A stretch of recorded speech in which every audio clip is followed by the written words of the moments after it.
कैसे हो? Hello ma'am, मैं अच्छी हूँ। आप बताएं, आप कैसे हैं? बढ़िया। And welcome to my podcast. मुझे बहुत अच्छा लग रहा है आपके आने से। एक तो मुझे बहुत पॉजिटिव वाइब आ रही है और मुझे ऐसा लग रहा है कि बहुत अच्छी कॉन्वर्सेशन होने वाली है हमारे बिल्कुल बीच मैम, में। Thank you. आपको भी देखिए मैम, मुझे भी सेम ऐसा ही लग रहा है, अभी फील हो रहा है मुझे कि वो वाइब वाइब्स वो आ जाते हैं ना हाँ एक दूसरे के साथ। जी मैम।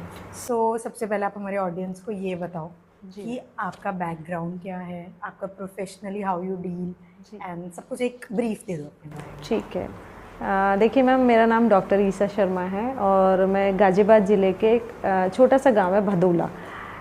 मेरा जन्म वहाँ हुआ और एक ब्राह्मण और आध्यात्मिक सुसंस्कारी परिवार में मेरा जन्म हुआ। तो वो आध्यात्मिकता जो है वो आज भी है मन में। और हम 4 बहन भाई मैम। मैं, मेरी बहन मनीषा शर्मा और एक मेरा भाई लोकेश्वर शर्मा और मेरी छोटी बहन है डॉक्टर उपासना शर्मा। तो हम लोगों का जो बेसिक शिक्षा शुरू हुई है वो उसी गांव से शुरू हुई है और वहीं से हमारा अभी तक जो नाता जुड़ा हुआ है। हालांकि थोड़ा कम टच है अभी गांव से, लेकिन फिर भी अभी भी हम वहाँ जाते हैं, जुड़ा हुआ है वहाँ से। मिट्टी से जुड़े हुए हो आज भी वही हमारे। है। और इसके साथ ही मैम मैं हमारे गांव से लगभग 15 किलोमीटर है डॉक्टर के.एन. मोदी फाउंडेशन है, उसी के अंतर्गत गिन्नी देवी मोदी इंस्टीट्यूट ऑफ एजुकेशन है। मैं वहाँ पर बीएड विभाग में असिस्टेंट प्रोफेसर हूँ। और इससे भी एक बड़ी बात है कि मैं उसी कॉलेज से मेरी शिक्षा हुई है और उसी कॉलेज में आज मैं शिक्षिका हूँ, तो ये मेरे लिए गर्व की बात है। मतलब अलग से प्राउड होता होगा, अलग से जहाँ प्राउड कभी होता है। पढ़ाई की थी आज वहाँ आज हम पढ़ा रहे हैं, तो जो वहाँ पर स्टूडेंट्स हैं उनके लिए हम मोटिव होते हैं, इंस्पिरेशन होते हैं कि देखो हमारी मैम ने भी यहाँ से एजुकेशन ली है। और अभी मेरे साथ एक इंसिडेंट हुआ, जब मैं डिग्री कॉलेज में थी तो वहाँ की जो प्रिंसिपल डॉक्टर रीता बख्शी, वो अचानक से अभी परसों वहाँ आ गई। और जब मैंने उन्हें देखा तो जब हम किसी अपने गुरु को पिछले को देखते हैं तो मन में बड़ी अच्छी सी तब मैंने उन्हें बताया, मैंने कहा मैं ऐसे हूँ मैम। तो उन्होंने एकदम से हैंडशेक किया मुझसे और मुझे अच्छे से गले लगाया कि तुम्हें देख के मुझे यहाँ बहुत अच्छा लग रहा है कि तुम यहाँ पर हो। मतलब काइंड ऑफ प्राउड सा होता है अपने ऊपर ना। प्राउड फील होता है। तो उस दिन मुझे और अच्छा लगा कि सभी टीचर्स खड़े हुए हैं और उन्होंने मुझसे हैंडशेक किया और मुझे एकदम से उन्होंने गले से लगाया, तो मुझे बहुत अच्छा लगा। सेम चीज़ मैंने भी ऐसे एक्सपीरियंस की थी। मेरा कॉलेज में उन्होंने मुझे एज अ गेस्ट बुलाया था, उनका कोई फैशन शो वाओ। था। तो वो I can relate to it कि क्या वो फीलिंग होती है जब आप अपने प्रिंसिपल और टीचर के साथ बैठे होते हो, तो बहुत सेम अच्छा लगता है। Same ma'am. Okay, so what about your family? मेरी फैमिली जैसा मैम मैंने अभी बताया, हम मेरे पिताजी श्री हरिओम शर्मा, मेरी माताजी श्रीमती कमलेश शर्मा और हम 4 बहन भाई। और मेरे परिवार में जब हम छोटे थे, जिस गांव से मैं हूँ, मेरे जो दादाजी थे वैद्य श्री धर्मपाल शर्मा, तो वो उस गांव में निशुल्क पढ़ाते थे, फ्री। अच्छा।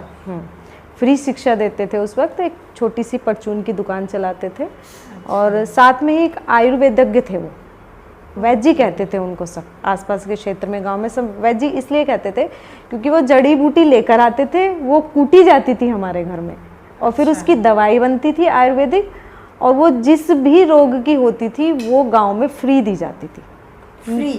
फ्री ऑफ कॉस्ट, निःशुल्क दी जाती थी। और लेकर भी आते थे, बिल्कुल खुद। हाँ, वो मेरी मदर ने, वो पहले तो होते थे ना उसमें, अब तो मिक्सी आ गई है, वो कूट कूट के वो बनाई जाती थी चटनी। हाँ एक्चुअली।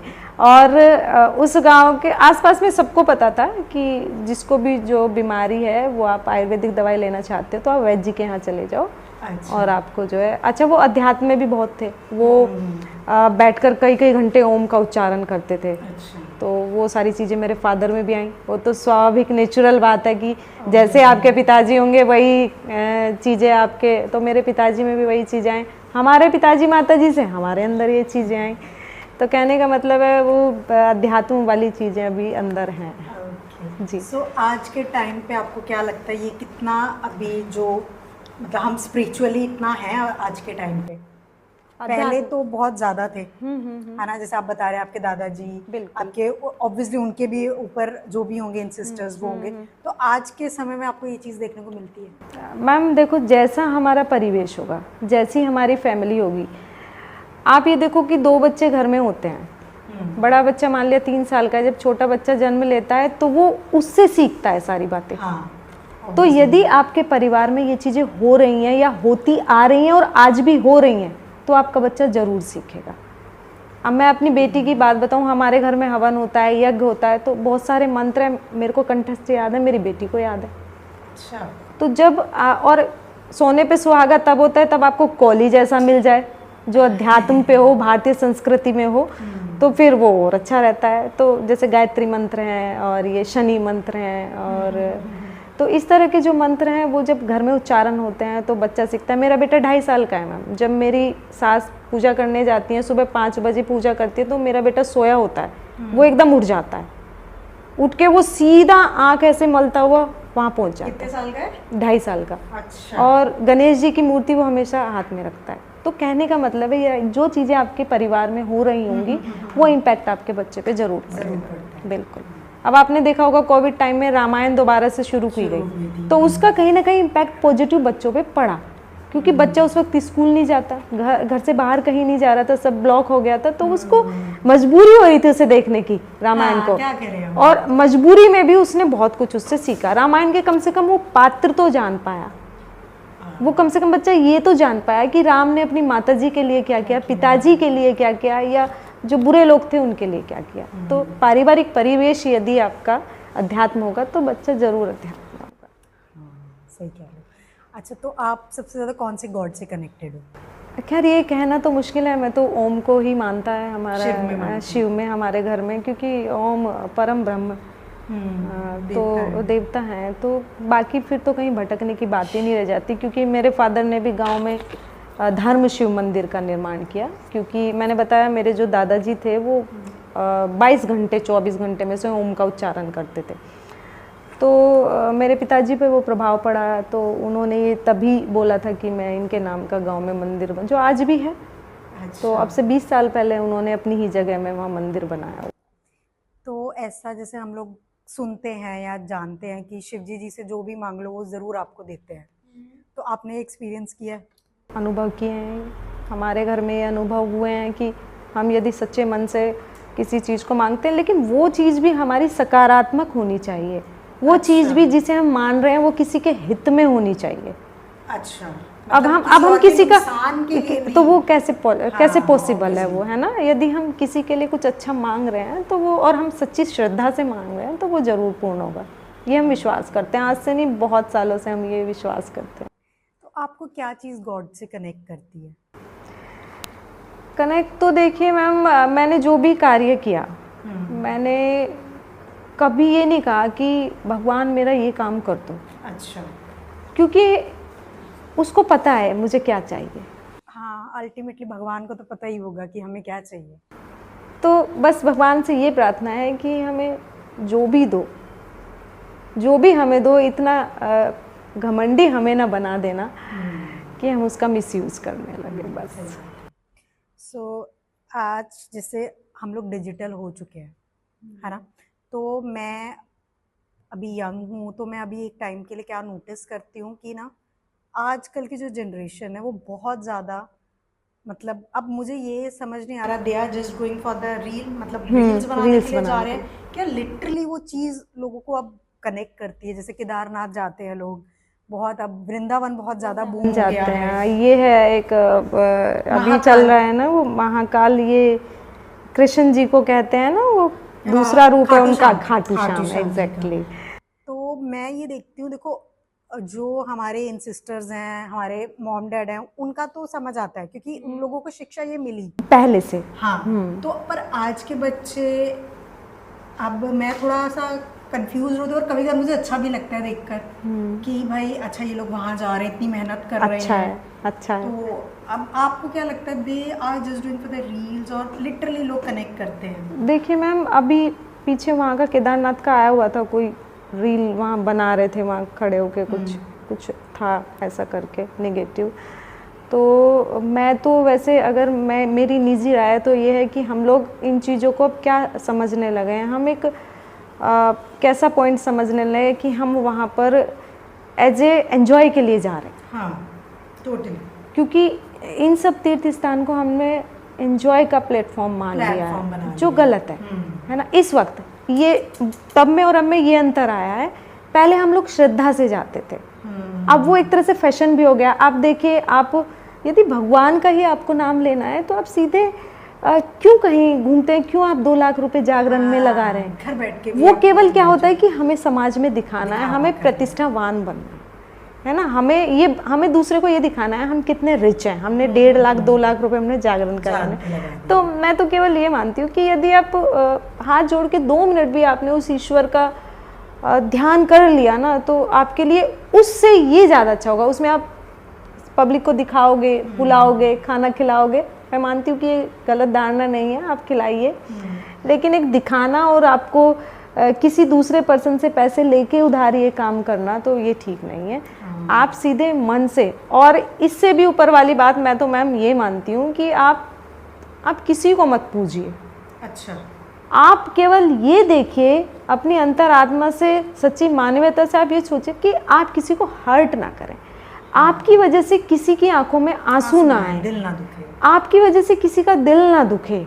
सच्ची मानवता तो ये, और असली मानव भी वही है, ये आप लेकर साथ जाओगे।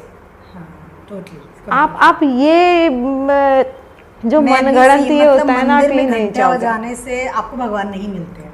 देखो, जाते हो, दैट्स वेरी गुड, आपकी ठीक है, आपका एक रूटीन है, आप साधन मानते है। हो। हाँ, एक साधन है, मीडियम है, मीडियम है। बस। हमारे घर में पूजा का वो क्यों रखता है कि हम कहीं रास्ते में जाते हैं, ठीक है, ये हमारा साधन है, पॉजिटिविटी, कि हमें ध्यान आ गया, हाँ भगवान। तो as I too believe in Shiv ji बहुत ज़्यादा, तो मैं जब एक बार मैंने पढ़ा, तो मेरे को ये पता चला कि वो खुद ये बात बोलते हैं कि हर टाइम मेरी पूजा मत करो, जाके कार्य करो, काम कर्म ही करो। पूजा है। हाँ, आप वो करोगे तो इसका मतलब आपने मुझे पा लिया। आप मतलब फ्री मत बैठो, ये मत करो, आप बस काम करते जाओ अपना। तो बेसिकली मैं वैसे पंजाब से हूँ, तो मैं गुरुद्वारे में बहुत मानती हूँ, है ना, और मानती आज भी उतना ही हूँ।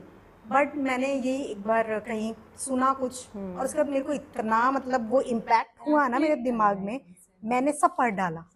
मतलब मैं आज के टाइम पे मेरे को कुछ भी पूछ लो शिव जी के बारे में, मैं 1 मिनट में बता सकती हूँ। मतलब मुझे इतना स्ट्रॉन्ग वो पॉइंट आपका ये वाला हो गया है। हाँ, मैंने कहा क्या है, मतलब इतना लोग क्यों करते हैं, कुछ तो होगा ही ना।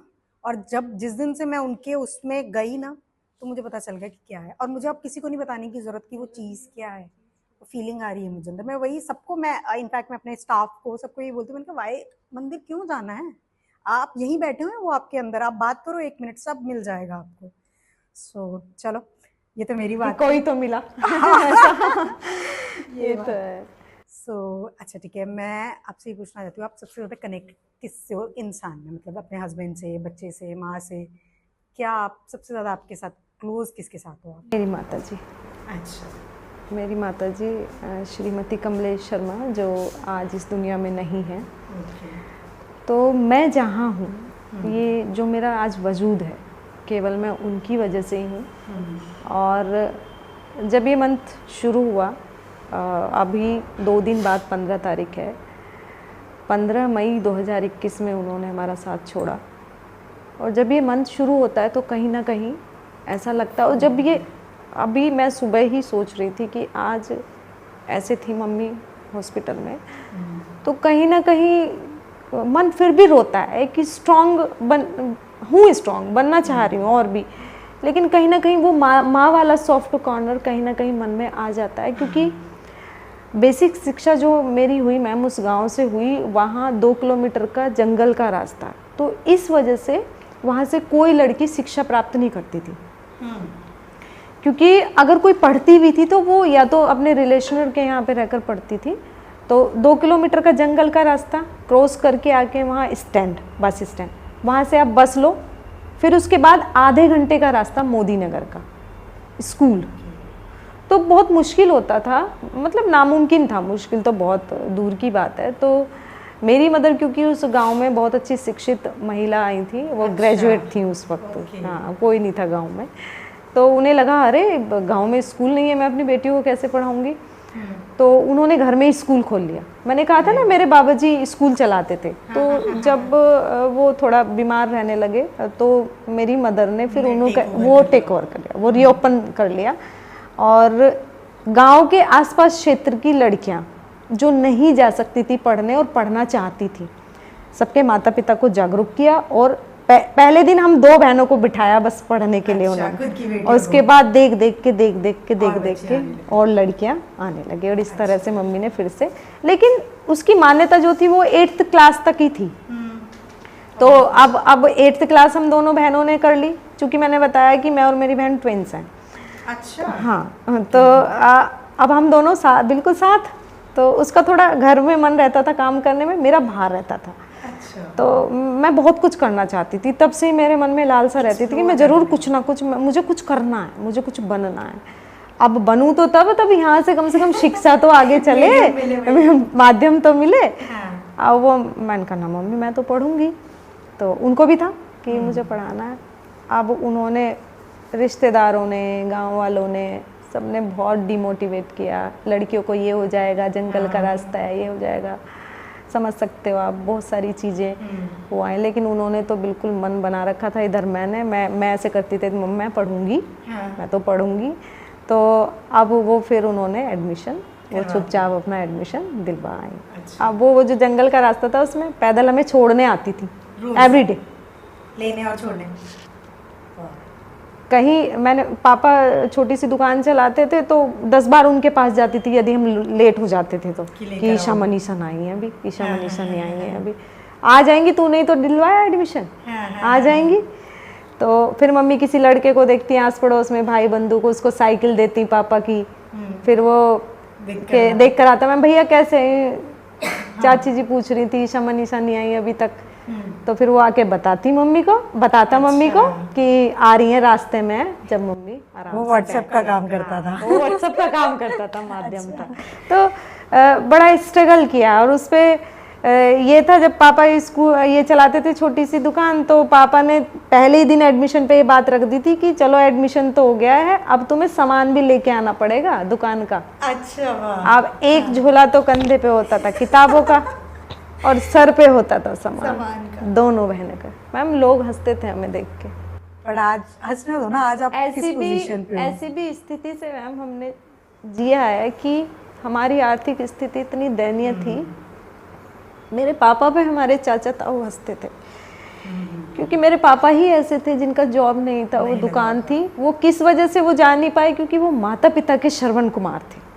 वो अपने माता पिता को छोड़ना नहीं चाहते थे, और माता पिता उनके बीमार रहते थे, मेरे बाबा जी और दादी जी। तो उन्होंने अपने माता पिता को नहीं छोड़ा, नहीं तो उनका गवर्नमेंट जॉब खतौली है, वहाँ पे पुराने टाइम में एक इंटर कॉलेज में नंबर आ गया था, वो नहीं गए। तो उन्होंने माता पिता को चुना। और फिर उसके बाद में मेरी जो मदर थी वो बड़े अच्छी रिच फैमिली से थी। मेरे नाना जी गवर्नमेंट जो है टीचर थे। अब मेरे नाना जी ने उनकी शादी इसलिए फादर से कर दी कि वो प्रतिष्ठित थे वहाँ। मैंने बताया कि वो वैद जी के नाम से फेमस थे, तो पहले तो ऐसे ही कर दिया करते थे शादी।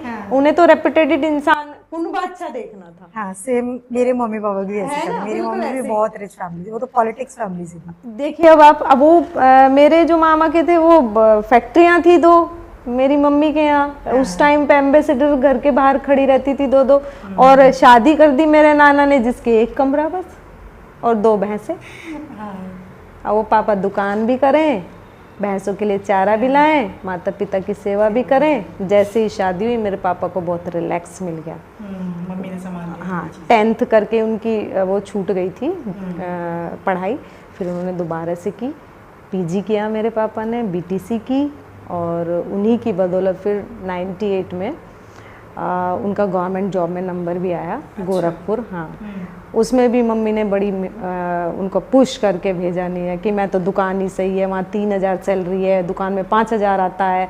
और तुम ऐसे क्यों कर रहे हो। उन्होंने रिश्तेदार इकट्ठे कर लिए मेरी मदर ने कि नहीं जॉब तो करनी है, मैं बड़ी परेशान हूँ, तुम इतनी बड़ी बड़ी बोरियाँ कमर पे ढोते हो दुकान की, और ये लड़कियाँ कितना सामान ढो के लाती हैं। मैम कई बार ऐसा होता था हमें तेल के कनस्तर भी उठाकर 2 किलोमीटर पैदल चलकर लाने पड़ते थे। और झोले भी मेरी मदर सील देती थी। अच्छा। वो बोरी वाले वो होते थे, हमें लोग हंसते थे देखकर।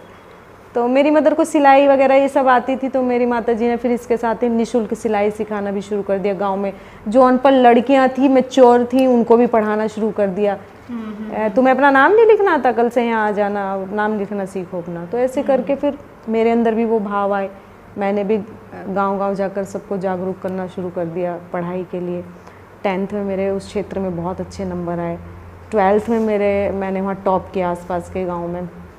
तो जब मैं 12th में थी, जब मेरे फादर का जॉब लगा, दुकान कौन संभाले, वो दुकान भी फिर हमने संभाली 2 साल तक, मेरी मदर ने और मैंने। तो ये स्ट्रगल चलता ही रहा। फिर 12th हो गई, फिर ग्रेजुएशन में वही स्थिति आई कि अब तो प्राइवेट पढ़ना है, अब शादी करेंगे, मेरे फादर ने कह दिया। क्योंकि कुछ पैसे आ गए थे, वो गवर्नमेंट जॉब लग गई थी, हालांकि थी तो 3000 ही तब सैलरी, लेकिन उस वक्त थोड़ा ठीक ठाक थी वो। हाँ, तो फिर थोड़ा सा आर्थिक स्थिति भी हमारी हल्की सी बेटर होती चली गई धीरे धीरे। उसके बाद में फिर ग्रेजुएशन किया। ग्रेजुएशन में मुझे एक अच्छी टीचर मिली, वहाँ वो ब्यूटिशियन सिखाती थी। फिर उन्होंने मुझे फ्री सिखाया कि मैम मुझे घर से कोई नहीं आने देगा दोबारा। मतलब मेरे मन में ये था कि यदि वहाँ पर क्लासेस, पापा ने कह दिया था डिग्री कॉलेज में कोई पढ़ने नहीं जाता है, एडमिशन ले लेते हैं। तो मैंने कहा मुझे 2 दिन जाने दिया करें आप हफ्ते में। तो वो पहले लिस्ट तैयार हो जाती थी दुकान के सामान की, दुकान तब तक चल रही थी। अच्छा। हाँ, दुकान के सामान की लिस्ट तैयार हो जाती थी और बड़ी साइकिल दे दी थी पापा ने मुझे अपनी उस रास्ते के लिए। उस बड़ी साइकिल पे मैं जाती थी, मुझे हंसते थे लोग देखकर। मुझे उस वक्त यही ज्ञान नहीं था कि ये तेरे ऊपर हंस रहे हैं। हाँ। जैसे वो था ना, इनोसेंस थी। जैसे आप छोटे से बच्चे पे यदि आप हंस रहे तो समझ जाता है। आज की बात करें तो मैं अपने बेटे पे किसी चीज को देख के हंसने लगूं तो वो समझ जाता है 2.5 साल। हमें इतना ज्ञान ही नहीं था तब कि कोई हमें देख के हंस रहा है। फिर बैग भी वो झोले थे। एक गांव के लड़के, उन्होंने मम्मी से आकर कहा चाची जी अब तो इनका बैग नया दिलवा दो, दोनों बहनों का। तो फिर वो पिट्ठू बैग दिलवाए मम्मी ने। तो उससे भी इतना लगा हुआ, 2-3 दिन तक मैं पास रख के सोई उसे। तब तक फिर मेरी छोटी बहन भी जन्म ले चुकी थी, मेरा भाई। उनकी शिक्षा भी फिर इसी तरह से चली, थोड़ा सा इम्प्रूव हो गया था। वहीं पास में एक भोजपुर गांव है, वहाँ एक स्कूल खुल गया था तब तक। अच्छा। तो मेरे भाई और बहन छोटों की, उनकी शिक्षा वहाँ हो गई थी 12th तक। फिर मैंने पीजी किया। उसके बाद में तब तक मैं गांव में जो सीख कर आती थी ब्यूटिशियन का, वो सिखाने लगी। थोड़ी मेरी अर्निंग हो जाती थी। फिर बीएड किया मैंने, कुछ पैसे पापा ने दिए, कुछ मैंने फिर बीएड किया। इसी बीच में शादी हो गई। परिवार जो है वो थोड़ा शिक्षित मिला। अच्छा। हाँ, मेरे फादर इन लोग वो हेडमास्टर थे जूनियर में, रिटायर्ड हो चुके हैं। तो उन्होंने फिर मुझे एमएड कराया। अरे वाह। तो ये एमएड और बीएड तब तक मेरा चल रहा था, शादी हो चुकी थी। तो मैं मम्मी के पास ही रही थी। अच्छा। क्योंकि मुझे जो कॉलेज मिला था वो मेरठ मिला था, वो मोदी नगर से पास पड़ रहा था मुझे कॉलेज। तो मेरा जो जीवन शादी के बाद वो ज़्यादातर मेरी मम्मी के पास ही रहा। इसी बीच मेरी बेटी ने जन्म ले लिया था, तो वो भी फिर मम्मी ने ही पाली। उसको पढ़ाना, उसका मैम इतना अच्छा उसका हिंदी इंग्लिश है मेरी बेटी का। आज भी मैम मैंने अपनी मदर की जो लास्ट होमवर्क मेरे भतीजे को उन्होंने दिया था, वो कॉपी मैंने संभाल के रखी। उनको फीवर था उस दिन भी, और अपने उसको पोते को पढ़ा रही थी वो कि मैं चाची के नाम से फेमस, मैंने दुनिया पढ़ा दी और मेरा पोता पोती ना पढ़े। सुबह 5 बजे उसे लेकर बैठ गई, 3 साल का था वो, जब लेकर बैठ गई। तो वो जो लास्ट उन्होंने होमवर्क दिया था वो कॉपी आज भी मेरे पास है। तो जब मुझे कभी देखना होता है, मैं उसको कॉपी को देख लेती उसे निकालती हूँ सेफ में से, उसे देख लेती हूँ। वो बहुत अच्छा लिखती थी। अच्छा। क्योंकि एक शिक्षक की लड़की थी। हाँ। तो वो वेल एजुकेटेड। आपको देखकर पता ही चल रहा है आपकी मदर बहुत स्ट्रांग थी। हर काम बहुत स्ट्रांग। मैंने बताया जब मुझे कई बार प्रॉब्लम्स हुई तो ऐसे नहीं कहती थी कि बेटा चुप हो जा, ये तेरा ऐसे हो गया है, क्यों परेशान हो रही है, इससे ज़्यादा जीवन में संघर्ष देखा है हमने। थोड़ी हिम्मत वाली बनो, छोटी छोटी बातों से ना वो ऐसे करती थी। मतलब ये उनका प्यार था, लव लैंग्वेज जिसे आज के टाइम पे ये उनका प्यार था। और कहीं खड़ी हो गई ना तो मजाला कि वहां से कोई परिंदा भी पर मार दे। आसपास के क्षेत्र में इतना खौफ उनका हो चुका था और इतनी फेमस हो गई थी चाची का स्कूल। बच्चा तो चाची कहे, उसके फादर तो चाची कहे, उसके बाबा तो चाची कहे, इतनी फेमस हो गई। गांव में ऐसी होता है ना, बोल देते हैं एक बार तो उनको चाची के नाम से उनका टैग लग गया था। और फिर उन्होंने बस ये हमने 2004 में जब ये सिलाई ब्यूटिशियन का, फिर मेरे फादर भी ना जागरूक हो गए हम लोगों को देख के। पहली बात तो कि सिलाई पहले तो ऐसी सिखाने लगे, फिर हम 100 रुपये लेने लगे। उसमें क्या करते थे हम, वो भी क्या होता था, वो निःशुल्क ही होता था। 100 रुपये में हम उनको सामान उपलब्ध करा देते थे। जैसे ब्यूटिशियन का फेशियल की किट हम ले आए, बच्चा वहीं पे प्रैक्टिस करे, मशीन हमने दे दी, रील हमने दे दी। तो वो ऐसे नहीं थे 100 रुपये की हम फीस ले रहे हैं। अच्छा, आप वही सामान उनको लाके दे देते थे हम उसका सामान, तो वो वहीं एक जगह इकट्ठा करके चली जाती थी लड़कियां। और तो फिर जब मेरे पापा को थोड़ा लगने लगा कि भाई घर में अब तो कुछ ऐसा एक्टिविटी चल रही है, तो उन्हें अपने आप ही उन्होंने कहीं से पता किया। 2004 में हमने अपने बाबा जी के नाम से, मेरे फादर ने धर्म कुंज जन कल्याण समिति रजिस्टर्ड करा ली। अच्छा, है ना, एक सोसाइटी। हाँ, मैं समझ। और उसके बाद हम 3-3 महीने के डिप्लोमे देने लगे। अरे वाह। गांव में हमारा रहता था कि हमें किसी भी गांव में 3 महीने का सेशन चलाना है, जिसमें सिलाई, ब्यूटिशियन, पेंटिंग रहता है। वो निःशुल्क रहता है। वो रहता उनके लिए जो बिल्कुल कोई फीस लेडी नहीं दे पा रही, बहुत ऐसा है, लाचार है, या घर से परेशान है, या पति से परेशान है, जो भी उसकी प्रॉब्लम्स होती थी, उसके लिए पूरी तरह से फ्री होता था।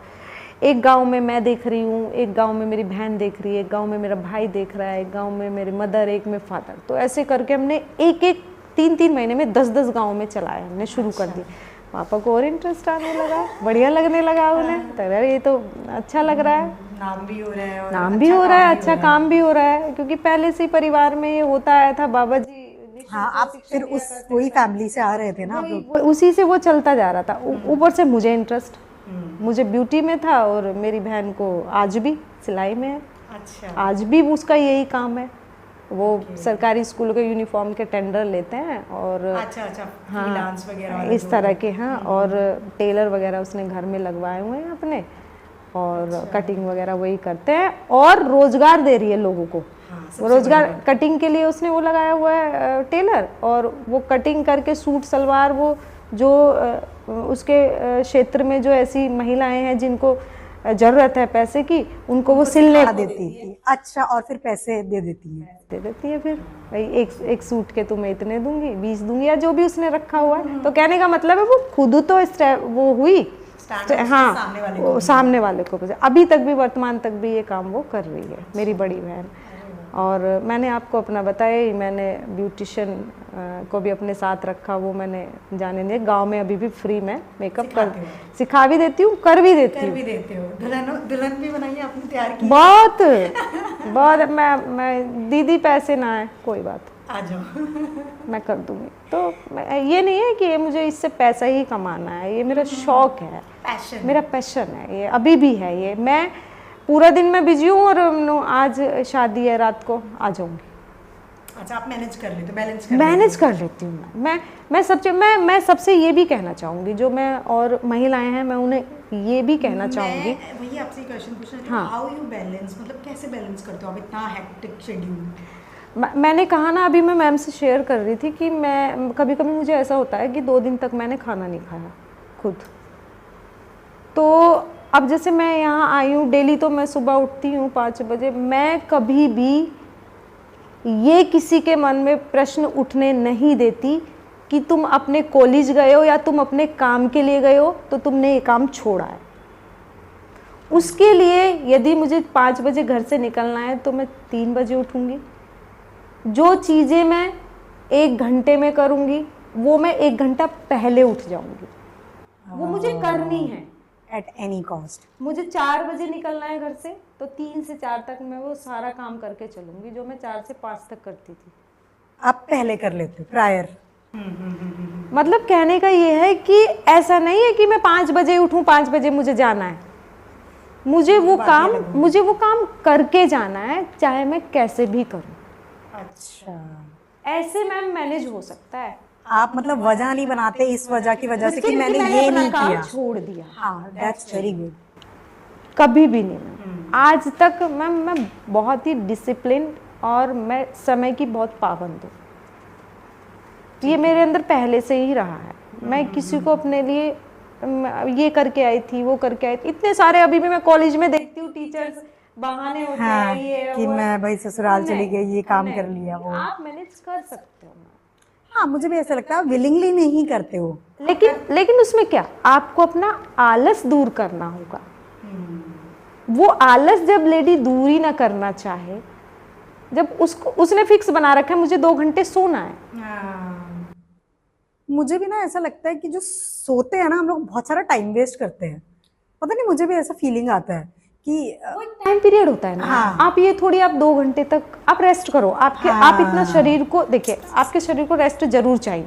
आप इतना काम कर रहे हो, तो मुझे लगता है कि 4 घंटे में मैं पूरा अपना रेस्ट ले लूंगी, स्लीप ले तो लूंगी। मैं ठीक हो जाऊंगी। हाँ, ठीक है। ये है, आपको वो सब चीज़ें मैनेज करनी होती हैं मैम। हर आप जॉब में हैं तो आपको और ज़्यादा मैनेज करने की ज़रूरत होती है। आपको अपना बच्चा भी देखना है, घर परिवार भी है, हस्बैंड भी है, आपका काम है, का भी देखना होता है, ससुराल भी देखने। अब सोचो मैं सुबह आज रोज़ भी मैं 5 बजे उठती हूँ, आज भी मैं 5 बजे उठी हूँ, तो मैं चाहती तो मैम से मना कर सकती थी। हाँ, कि भाई आज नहीं कि मैं, क्योंकि मुझे पता था आज ही मुझे छुट्टी मिली है कॉलेज से, फिर वरना क्योंकि और संडे 1 वीक चला वहाँ 30 तक संडे को भी जाना है। हमारे यहाँ पे नेक है एक्चुअली, तो कॉलेज की सबकी ड्यूटी है संडे। तो आज मैम को कहीं जाना होगा तो उन्होंने सभी की आज छुट्टी कर दी थी। तो आज मेरे पे बहुत सारे कपड़े पड़े हुए थे, लगभग 30 कपड़े मैं हाथ से धोकर आई हूँ सुबह। अच्छा, आप धोकर भी आ गए? अरे वाह। मुझे पता था यदि 5 बजे मुझे घर छोड़ना है, यदि 8 बजे मुझे घर छोड़ना है, तो मुझे अपना वही काम पूरा करके जाना है। तो यदि आप अपने अंदर ये चीज़ें रखोगे तो आप कभी भी ये नहीं कहोगे मैं ये नहीं कर सकता। सही कहा। आप मैनेज कर, और एक गृहिणी, एक लेडी को तो मैनेज करके मैम करके चलना पड़ता है, अदरवाइज डिस्ट्रॉय है सब, उसकी लाइफ बिल्कुल डिस्ट्रॉय है। अगर आप किसी भी कार्य में देखो, आपको मैनेजमेंट आपका यही तो होता है, अच्छा मैनेजमेंट। ये मेरी मदर को बखूबी आता था, ओके। उन्हीं से हम सीखे। मज़ा आ रहा है आपके साथ बात करके, बहुत मज़ा आ रहा है। मुझे भी बहुत अच्छा लग रहा है।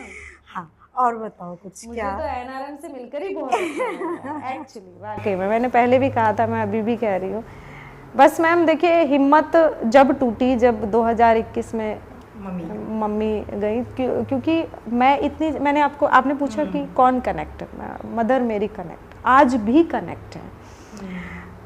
तो जो कार्य उनके मन में था कि हम लोग एक स्थापित करेंगे इस केंद्र को कहीं। अच्छा। हमें गांव-गांव में जाना पड़ता है, क्यों ना हम एक कॉलेज टाइप हम बना लें। तो जब मैंने बताया, जब 3.5 महीने तक वो दिन रात मेरे पास ही मेरी सेवा कर रही थी, तो हम यही बातें आपस में करते रहते थे कि मंदिर पे ऐसे करेंगे और डिस्कशन करते रहते थे। तो बड़ा अच्छा लगता था। तो उन्होंने कहा कि ईशा हम ऐसा करेंगे कि हम ना एक जगह स्थापित करेंगे इसे, और मैंने तेरे पापा से बोल रखा है। वो मुझसे भी कहती थी कि हाँ, जैसी कोई छोटा मोटा प्लॉट दिखे तो वो हम खरीद लेंगे और फिर हम यहाँ बनाएंगे, फिर हमें जगह जगह जाने की ज़रूरत नहीं होगी, और यहीं आ जाया करेंगी सब लड़कियाँ सीखने पढ़ने के लिए, ये काम सीखने के लिए। मैंने कहा ठीक है। तो मम्मी, तो बस यही प्लानिंग बन रही थी, और मैंने बताया कि 3.5 महीने का मेरा बेबी पेट में था, तो उन्हें फीवर हुआ। अब ऐसा बिल्कुल नहीं सोचा था मैम कि हमारी लाइफ में ऐसा भी कुछ होगा, ये दुर्भाग्य रहा हमारा। तो वो एडमिट किए, तो नॉर्मली बुखार है, मैंने कहा हो के ठीक आ जाएंगी, लेकिन ऐसा ईश्वर ने, तो वही है ना, हम कुछ भी प्लानिंग करके चलें, लेकिन बगैर ईश्वर के मैम कुछ नहीं होता। जैसा उन्होंने सोच रखा है वैसा ही होना है। तो अब 9वें दिन मैं उस वक्त मैंने बताया कि मैं तो इतने प्रॉब्लम से गुजर रही थी, और साथ में ये शौक लगा। तो मैम मुझे तो पता भी तब लगा, तब उनके प्राण निकल चुके थे, और उन्हीं 2 दिन में मुझे कहीं अलग भेज दिया गया था वहाँ से। मुझे नहीं बताया था कि ऐसी, हाँ, क्योंकि आपका अपना पर्सनल प्रॉब्लम भी था, इसी वजह से। क्योंकि वो उस वक्त उन्हें अपनी चिंता नहीं थी, बस ये कहती थी मैं तो ठीक हूँ, ईशा ठीक है। बस उनके मुंह, वहाँ भी उनके जो मुंह से निकलते थे यही वर्ड्स निकलते थे, ईशा ठीक है। तो मेरे हस्बैंड कह देते थे कि माता जी आप अपना ध्यान करो, बिल्कुल ठीक है, मैं उसका ध्यान रख रहा हूँ। उसी बीच में थोड़े दिन पहले ही मेरी जो छोटी सिस्टर है डॉक्टर उपासना शर्मा, उसका VMLG कॉलेज गाजियाबाद है, 1 सीट पे सिलेक्शन हुआ, जर्नल में 1 सीट पे सिलेक्शन, वो भी असिस्टेंट प्रोफेसर पे, बहुत बड़ी बात थी। तो हम लोग इतने खुश थे मैम, क्योंकि हमारी स्थिति यहाँ से यहाँ मेरी मदर की बहुत अच्छी हो गई थी इस वक्त ना। बस ऐसा, मतलब ऐसा लगता था कि हमारा परिवार, हम लोग कितने खुश हैं, ये मन में आता था। तो वो जो है ना, तो फिर पता चला कि मैम, जब मुझे पता चला, मैंने गली देखी भरी हुई है, भीड़ लगी हुई है, मैं गाड़ी से उतरी तो उस वक्त मुझे ही पता है कि माइंड बिल्कुल कुछ समझ ही नहीं पाया कि हो क्या गया है, क्या हमारे घर में ऐसा नहीं हो सकता, पहले से इतना अध्यात्म परिवार रहा है, इतना कुछ रहा है, कैसे हो सकता है, ऐसा नहीं हो सकता है। सोचते सोचते मैंने पापा की हालत देखी बहुत बुरी, मैंने भाई की, बहनों को मैंने चिल्लाते हुए देखा। मुझे नहीं पता मैम क्या हुआ उसके बाद, कैसे हुआ, मैंने लास्ट टाइम पे अपनी मदर का फेस तक नहीं देखा, क्योंकि एक जीव और मेरे पेट में था। बार बार मेरा चेकअप भी हो रहा था कि कहीं बच्चे को उसके बाद तो मैम ये देखिए कि मुझे किसी ने खिलाया, किसी ने पिलाया, मुझे नहीं पता। 5.5 महीने के बाद में मैंने बेटे को जन्म दिया। उसके बाद मैं बिल्कुल डिप्रेसिव रही 1.5 साल तक। मेरा बेटा भी बीमार रहा काफ़ी उसके बाद में, क्योंकि जब माँ के पेट में बच्चा होता है तो वो सारे उसका जो भी वो सहन करती है, जो भी वो फेस करती है, वो सारा बच्चे पे जाता है। तो वो भी 1.5 साल तक बहुत परेशान रहा है मेरा बेटा, बहुत बीमार रहा है।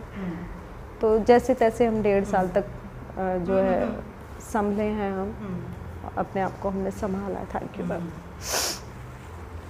उसके बाद में फिर मैंने बताया मेरी बहन का सिलेक्शन हुआ उसमें, तो वो सूट लाई थी खरीद कर मेरी मदर के लिए, वो उसे पहन नहीं पाई।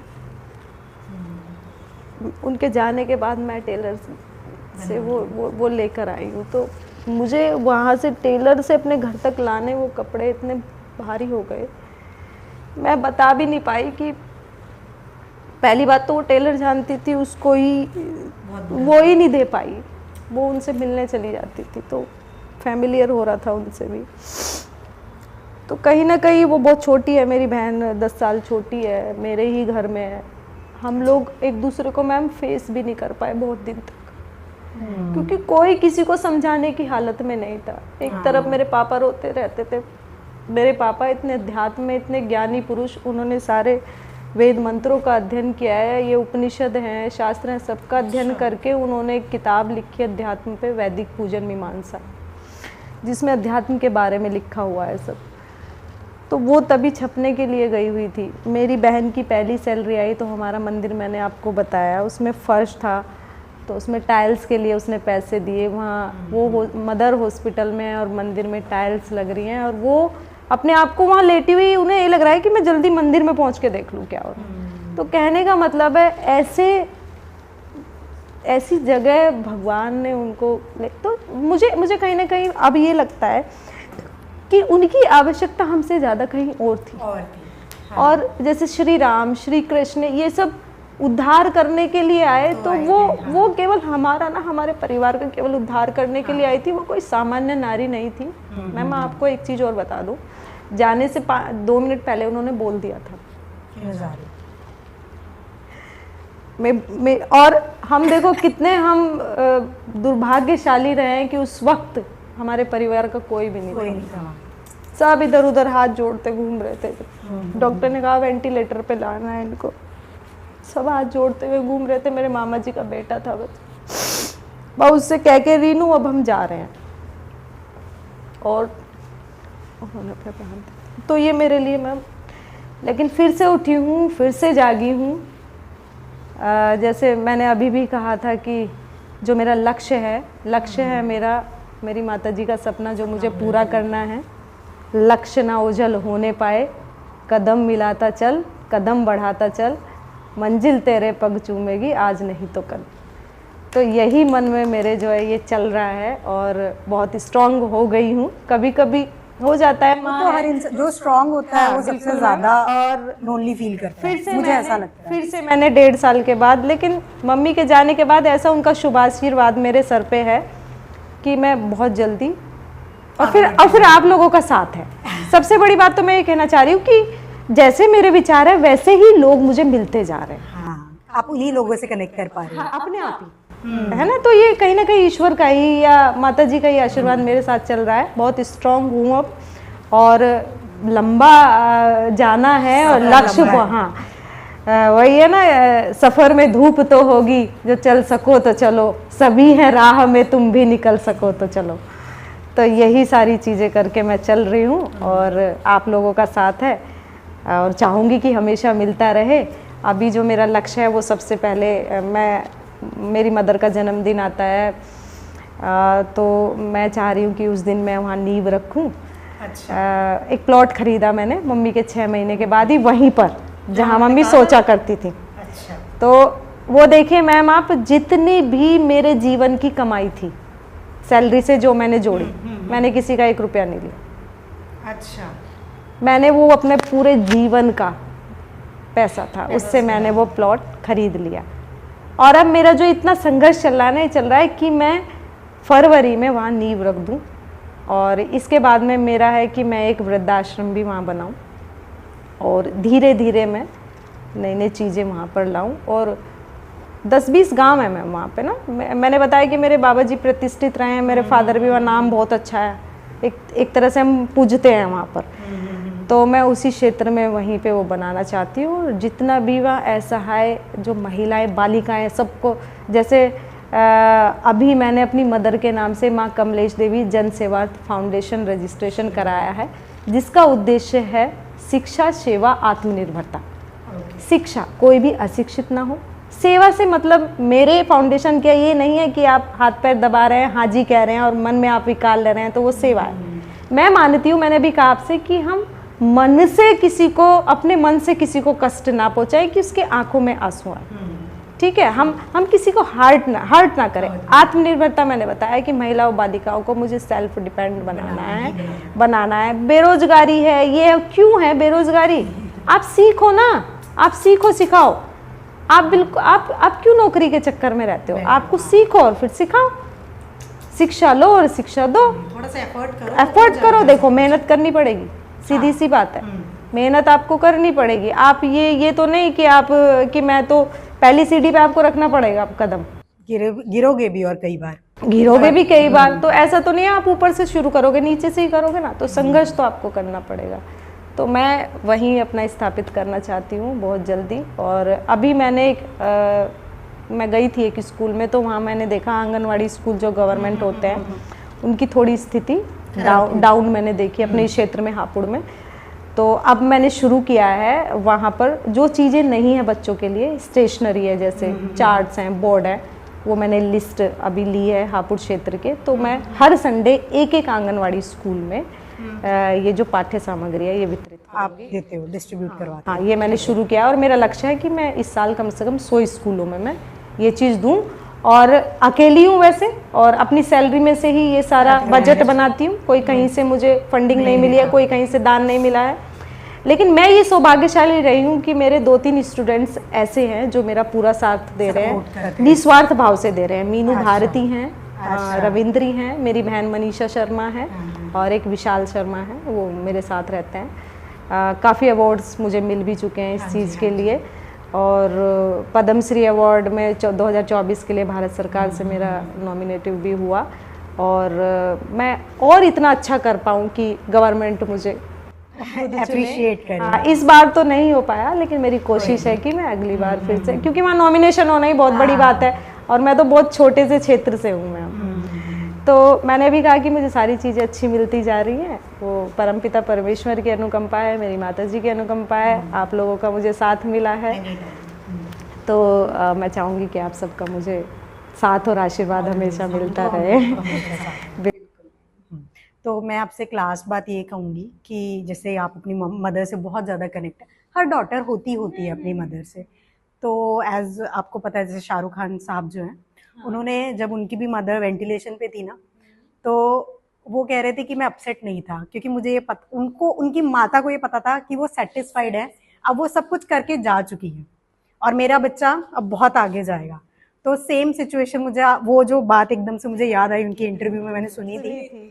तो हाँ, तो मेरे को वही वाली बात याद आई। तो आप बस यही सोचो, वो अपना सारा कार्य करके गई हैं एंड दूसरे लोग भी यही कहते हैं मैम। जैसे मुझे बहुत लोगों ने मोटिवेट किया। मेरी एक चाइल्डहुड फ्रेंड डॉक्टर सीमा मलिक, वो थोड़ी अध्यात्म में है, उन्होंने मुझे इससे बाहर निकालने में बहुत कोशिश की। वाकई में मैं उनकी थैंकफुल हूँ।